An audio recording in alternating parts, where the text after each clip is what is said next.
Prime Minister, St. Martin lost its FAA Category 1 rating more than a decade ago, and reports are circulating that we are about to be further downgraded. Have you received any reports to this effect? And can you indicate what sort of mechanisms are needed for us to regain our Category 1 status?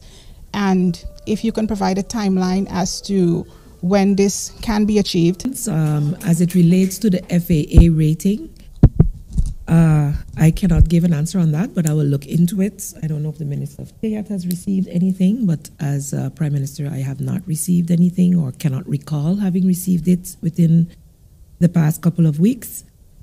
So we can look into that research and get back to you in writing as it relates to that. As it regards to political stunts, etc. So there are some consistent reports that are circulating that there are plans to throw the government in terms of an MP pulling its support from the coalition. Has this come to your attention? Is there any truth to this? And what is your response? Political stunts, etc. I'm having discussions or have had discussions with our coalition partner, and I have not heard anything from him per se, only that they continue to support. I know they've kicked off their campaign as our coalition partner in terms of having had their Congress over the weekend.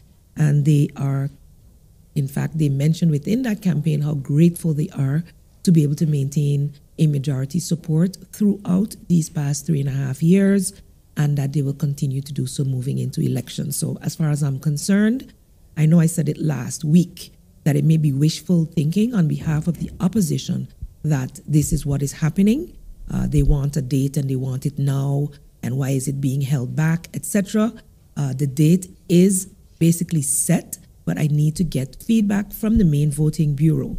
So there's no effort on behalf of the government, which consists of two parties that have a majority in Parliament and has maintained that over the past couple of years. There is no intention to do anything different but live up to our obligation to prepare for an election in January. I spoke just yesterday with the main voting bureau head, who updated that she's back and she will be giving her response as soon as possible. As soon as we have that, we also have other aspects that relate to elections that have to be put in place that are with other ministries.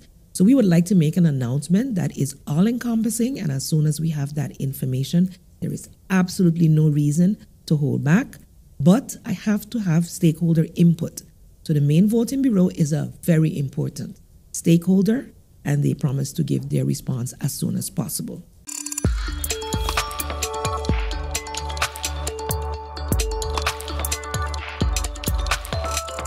Does he know, through you, Madam Chair, that St. Martin's teachers have the least amount of vacation days in the summer within the region? So our teachers get the least amount of vacation in the Caribbean. What does that say about how we feel about our teachers? The students as well, but right now we're focusing on the teachers. The minister mentioned that he's going to speak to stakeholders, which I would believe would include teachers. What is interesting to me, though, is this is not a problem that has just popped up. And so, Minister, through you, Madam Chair, I would like to know what is the proposal that is being made to the teachers, because impossible, the ministry and the minister is going to ask the teachers, what do all you want? They want more vacation pay for what? Not vacation pay, that also. They want more vacation. So where does the negotiation start? And that is honestly something that I want to know.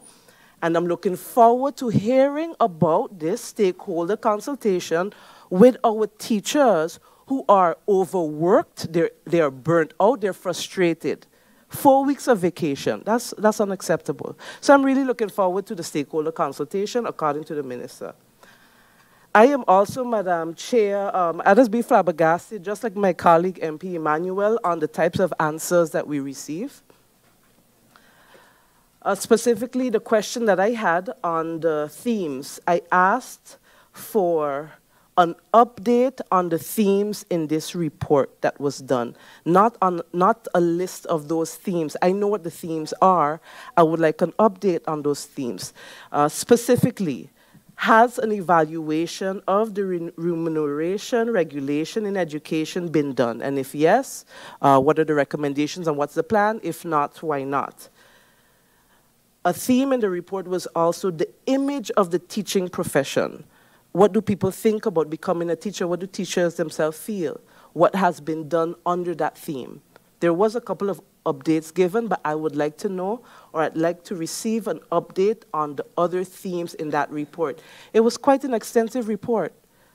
This ministry in particular is very good at doing research, Madam Chair, and there's also a lot of recommendations that are made. And if those recommendations, those that are deemed worthy of being executed, are not done, then what is the issue? Is it manpower? What is the issue? Because we're talking about reports and research that has been done a long, long time ago. And what is happening is, again, we have teachers that are frustrated and that are burnt out. We have students that are stuck with curriculums that need to be updated. And we have a society that honestly, I don't know, that is disillusioned about the future of St. Martin, and we're included in that bunch as well, and responsible for it. So I'm really looking forward to answers that provide clarity and that hopefully give hope to our teachers and our students in particular as it regards these themes in particular. Thank you, Madam Chair.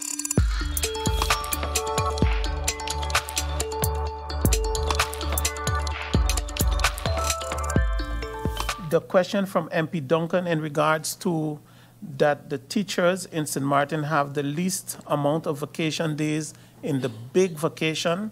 As I mentioned before, I too find that the vacation in the summer is short. And I began to investigate to check to see what is the situation there. Previously, I remember the vacation being much longer. And there have been negotiations in the past which took days from the big vacation and apparently put them for the carnival vacation. So when I say to Parliament that I have to discuss it with stakeholders, indeed I have to sit with the stakeholders before I can say this is what Minister wants. I have to sit with my partners in education and put the topic on the table and have a discussion. Sitting here in Parliament and saying this is what's going to happen is not really the right way to go about it. But I too find that the vacation should be longer in the summer. In regards to the roof of MLK, I know that maybe the answer given that the repairs of the school Martin Luther King in Dutch Quarter is progressing well is a language that we all understand. There's a big school, it's a reasonable big school, and indeed, when you go to the project, you can see that the repairs of the roof is progressing well. The major part of the roof have already been poured, but there are also more work to do than only the roof. Thus, Minister cannot sit here and tell you on this and this date, the school will be repaired. But we are progressing well with the repairs of the school. That the school is in shambles 6 years, most naturally since the Hurricane Irma, the school has been damaged, and the repairs have recently started, and this is what we are talking about. In regards to the special needs policy, I have given an update as to where we are, and it is the intention to have the policy completed shortly. Madam Chair, the balance of the answers in regards to what have been requested by the members of Parliament can be ready for the next meeting week of Parliament. I ask questions pertaining to the work permits and resident permits. Madam Chair, again, Yeah. I don't want nothing sent to me in writing. This is a meeting that was held from February. I am not asking new questions. These are clarifications from answers that the minister presented here today. What does it mean when the minister says he's going to give answers in a new meeting week, but you already came with answers? I am asking for clarification on what the minister provided to us. I don't understand this. I don't understand it. The same thing goes for the roof. It's progressing well. When was the last time the minister saw the roof? The roof is poured. Which part of the roof is poured? The ring beam is poured. The rafters is in. What exactly is it, Madam Chair Lady? It can't be that the minister is now coming here 6 months after these questions was asked to say he's going to send them in writing. What are you going to send in writing when you already presented answers, Madam Chair Lady? The minister provided these answers. I'm asking clarification on his answers. So what is it he's going to tell me? That's what I'm asking, Madam Chair Lady. I don't want nothing in writing. I want the answers of the clarifications now that the minister brought to Parliament and give us. I have them here.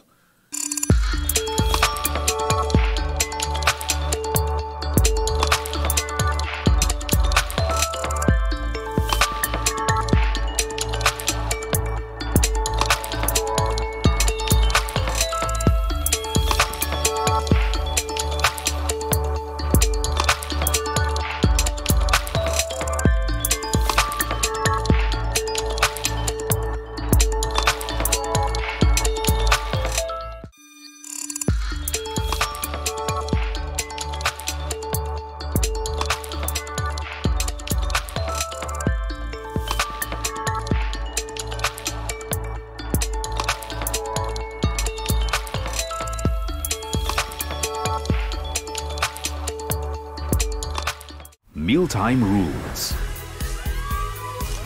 Don't serve yourself first. Do not eat with your mouth open.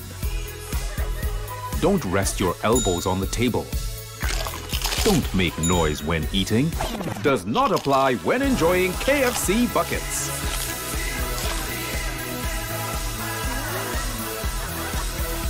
When we bucket together, we are as we really are. Your social and health insurance is your social and health insurances. Are you SXM insured? Do you have a valid medical insurance status? SXM is cardless. Request your My SXM account today and enter the virtual office of SXM. Go to sxv.sx and sign up now. SXM, yeah. Your social and health insurances. During the hurricane season, a potential tropical cyclone can produce rainfall that can cause flash flooding and rockfalls. Stay away from flood-prone areas during heavy rainfall, such as Jump Up Casino on Emma Plain Road in Phillipsburg, ATLH Road Roundabout, L.B. Scott Road from Emilio Wilson Park until Cake House Supermarket, Zaker's Gut from Petro Plus gas station until the Seventh-day Adventist Church, Welchalaken Road K Hill from Welchalaken Road Roundabout until the One-Tete Loke Roundabout, Beacon Hill Road from Sunset Bar and Grill until the beginning of White Sands Road, and Rhine Road, also known as Mullet Bay Road, after Sonesto Maho Beach Hotel to the entrance of Cooper Coy from the intersection of the University Drive until the intersection of Rio Grande. For more information on how you can keep yourself and your family safe this hurricane season, visit stmartingolf.org/hurricane. This public service announcement is brought to you by the government of St. Martin.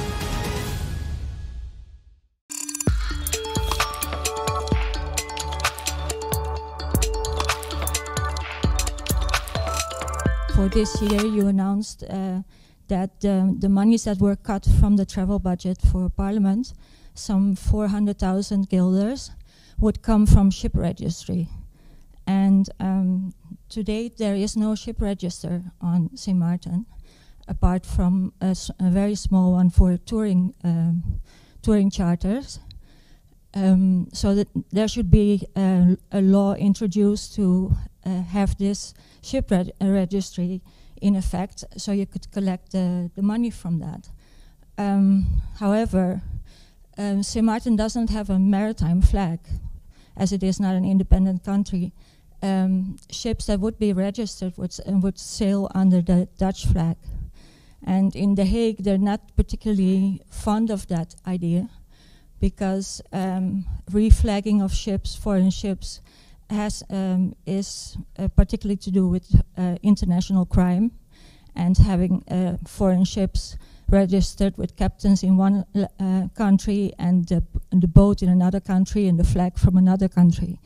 So they want to stop this, and the example for that is Curacao. And you said you had your advisor from Curacao, but Curacao has code yellow, has had warnings from Brussels, because the ships that were registered under Dutch flag sailed out and committed crime. So how are you going to go about this? And seeing that it's August, how are you going to, before the end of the year, collect 400,000 guilders? And where is the money coming from? Indeed, I did mention some of those things that you mentioned during the budget debate. And definitely our legal team, we have someone especially dealing with that and looking into all of these scenarios that you've spoken about and all of these situations. I don't think it is still impossible to do or to pull off. We are near final of what we can and cannot do and how we can do it. To give you any more information, I can't, because I'm still waiting from the legal side. But it is, like I said, near to completion with the final of what can and cannot be done. And when I do have that, then I will let you know in writing or in follow-up press briefing exactly what will take place and how it will take place. But it is not the intention of us to, or it was never the intention of us to go the direction that you're mentioning with crime and to worry about ships registering and having a captain from somewhere. I mean, ships can register somewhere and have a captain that is French, but they registered Dutch. It's not illegal to have that. There's so many professionals in the world, you know, there's different nationalities. If they're capable and qualified to do so, then of course they will do so. You see that with aircraft, you see that with airlines, you see that with cruise ships, you see that with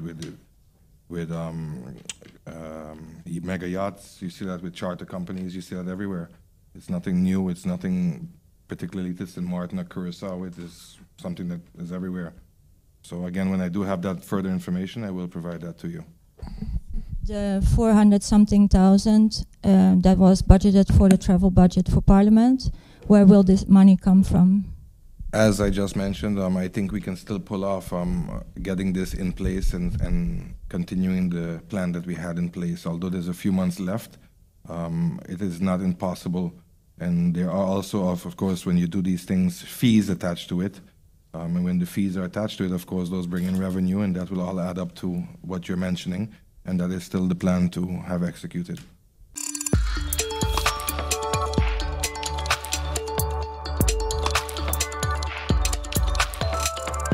But I need to ask, when will the AOV be paid out to the recipients? What has happened since the 1st of January? This had to happen January 1st, 2023. Then they said May or June, then July. We're in August now. But I keep hearing the seniors saying they ain't get no money. And I'm trying to figure out, okay, were they not paid? Was this increase not paid yet? And if not, what's the issue this time around? Because every time we hear it's something else. And my thing is this. We need seniors to receive a tax break. They look like they're back at it again and they're looking for money because the budget is in serious problems. So who do they go after? The people that are registered. They're not looking at all the added on taxes that they were going to collect in the 2023 budget, which has clearly turned out to be a complete fiasco. So they're going to tax to death those that are there. They're going to go after people for all kind of craziness. Assessments are going to be made that should not be made. In Curacao, the Minister of Finance said any assessment prior to 2018 will not be collected. So, what did the judge do? Because the tax office decided they didn't worry with that. The judge in Curacao wrote off $6.6 million in 2 verdicts and said the Minister of Justice said, we're not doing it anymore, so we are not doing it anymore. I haven't heard a peep from this Minister of Finance other than retaxing. It is what it is. So I hope that at least you pay out the AOV that the law says you got to pay out. Or you don't care about that either. Because that is unfortunate. But again, this helicopter view that they have and this strategic thinking that they have surely ain't panning out right now for this government and its coalition. I'm happy though that at least we put out a bird platform in the pond so that some of these government officials can go there and hope to get a strategic thinking platform and a helicopter view of the pond so they can understand what water management means, because that too they have no clue of. Nevertheless, I hope, that's all I can say, I hope that before the minister is sent home, he grants the trench contract to the company that won it fair and square and try to stop all these games and this corruption, to try to call them in, to take it back from them and say you're going to retender to give it to friends and family because elections are due. Stop it. I'm going to talk about it publicly. I have seen enough documents rolling around to show that what's happening now is a blatant corruption deal. Nothing else. And we all keep standing by and saying, oh no, they ain't so. Oh no, they ain't so. Oh, the law changed. Oh, this administrative this. And oh, the ombudsman sending 3 systemic investigations. And Parliament keeps sweeping it under the rug because they have 8. Let's see how long that show will continue. Because last night I heard one of them in the Congress from upset with the intervention of God he was put in there to make sure that he saves Samaritan. I have no clue what he means to save Samaritan. Because what he has done is encouraged and supported corruption. That's what he has done. But we're going to get to that when the time is right. Because I'm done with all this chopping this year.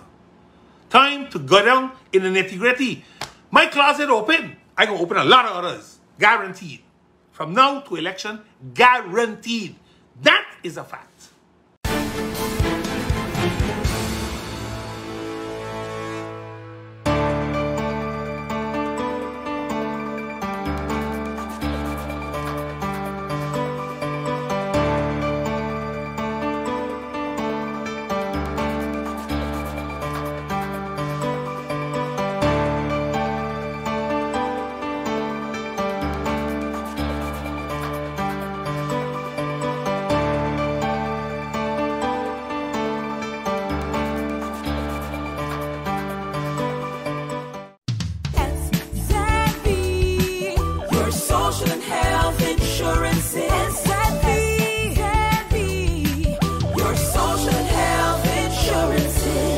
Are you SXV insured? Do you have a valid medical insurance status? SXV is cardless. Request your My SXV account today and enter the virtual office of SXV. Go to sxv.sx and sign up now. SXV, yeah. Your social and health insurances. With you, the new Kentaco. A combination that will surprise the most curious palates. Combining the deliciousness of KFC chicken and the practicality of a taco with a doubly delicious ergonomic shape. Wow! Compatible with all types of bites. New Kentaco. Enjoy a double breaded chicken breast with our secret recipe. Cheese, lettuce, and tomato. New Kentaco, the innovation that's in everyone's mouth. It's hurricane season. Are you prepared? Here are a few tips to keep in mind to help keep you and your family safe. The Atlantic hurricane season runs from June 1st to November 30th, with the peak occurring between mid-August and late October. This hurricane season, be sure to put together a go bag. A disaster supply kit including a flashlight, batteries, cash, first aid and supplies, medications, and copies of your critical information if you need to evacuate. This public service announcement was brought to you by the government of St. Martin.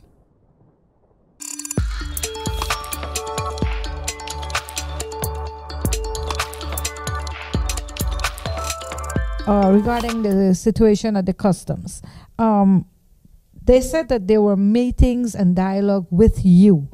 I do understand, and I did see the response from the department head, but I'd like to know from you, because the union and the workers there, they expressed their concerns to you, and what they're saying, they have not gotten any response from you. So firstly, one of the things that we have been doing is being very transparent and open with all agencies. When it comes to customs, though, in particular, one of the things that I think that customs is, the customs officers are not particularly fond of at this moment is the fact that the completed draft Rex Positi, or police law, it encompasses now police, national detectives, and immigration, so the border aspect.